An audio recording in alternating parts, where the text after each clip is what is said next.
भारत कोकिला कही जाने वाली लता मंगेशकर भले ही हमारे बीच नहीं रही, लेकिन वो हमेशा से लोगों के दिलों में रहेंगी। मां सरस्वती की बेटी और स्वरों की महारानी लता मंगेशकर केवल एक गायिका नहीं, बल्कि देश के तमाम लोगों की प्रेरणा स्रोत भी थी, जिन्होंने लोगों को सिखाया कि हर सफलता को पाने के लिए कठिन तपस्या और साधना की जरूरत होती है। उन्होंने अपनी आवाज के जरिए देश के वीर जवानों के जज्बातों को भी बखूबी बयां किया। और इतना ही नहीं, प्रधानमंत्री मोदी से भी लता मंगेशकर का अनोखा रिश्ता था। कभी लता मंगेशकर पीएम नरेंद्र मोदी को भाई कहकर बुलाती, तो कभी पीएम नरेंद्र मोदी उन्हें दीदी कहते। ये हम सभी जानते हैं कि पीएम नरेंद्र मोदी भी लता मंगेशकर के बहुत बड़े प्रशंसक हैं। वो लता जी को इतना मानते हैं कि हर हाल में लता मंगेशकर को जन्मदिन की शुभकामनाएं भेजते थे। ऐसा ही 2019 में हुआ था, जब पीएम मोदी विमान में थे और उन्होंने कहा था कि मैं शायद आपके जन्मदिन के बाद ही लौट कर आ पाऊंगा, इसलिए विमान से ही जन्मदिन की शुभकामनाएं भेज रहा हूं। जी हां, पीएम मोदी ने विमान से ही फोन करके लता मंगेशकर को कहा था और जन्मदिन की बधाइयां भी दी थी।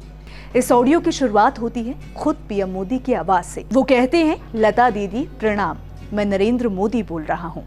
लता दी कहती है धन्यवाद। फिर पीएम मोदी फोन पर कहते हैं कि मैं दरअसल हवाई जहाज में ट्रैवलिंग कर रहा हूँ और पहले ही आपको जन्मदिन की अग्रिम शुभकामनाएं दे रहा हूँ।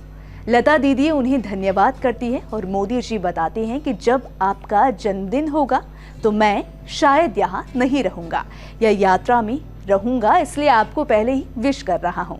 आपको ये भी बता दें कि 27 जनवरी 2014 में जब लता मंगेशकर जी का गाना ए मेरे वतन के लोगों की स्वर्ण जयंती मनाई गई, तो वहाँ पीएम मोदी भी लता मंगेशकर के मुंह से इस गाने को सुनकर भाव विभोर हो गए थे। और तब मोदी देश के प्रधानमंत्री नहीं बने थे।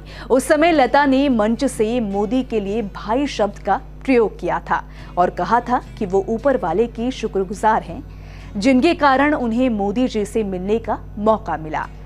उनमें पीएम मोदी बनने के सारे गुण मौजूद हैं। इस पर मोदी ने लता मंगेशकर को हाथ जोड़कर धन्यवाद देते हुए कहा था कि आप देश के भारत रत्न हैं और आपके कंठ से निकलने वाली ध्वनि को मां सरस्वती ने स्वयं वरदान दिया है। ये सिर्फ गीत नहीं, बल्कि देश के वीर सपूतों की अमर कथा है, जिसे केवल आप वर्णित कर सकती हैं। आप पर पूरे देश को गर्व है। तो कुछ ऐसा था पीएम मोदी और लता मंगेशकर का रिश्ता। नरेंद्र मोदी हमेशा से ही लता मंगेशकर से प्रेरणा लेते थे और उनके जन्मदिन की सबसे पहली शुभकामना हमेशा से नरेंद्र मोदी ही देते थे। जाहिर है कि लता जी के परिवार के लिए ये बेहद ही मुश्किल वक्त है। भगवान उन्हें हिम्मत दे कि वो इस मुश्किल घड़ी का सामना कर सके।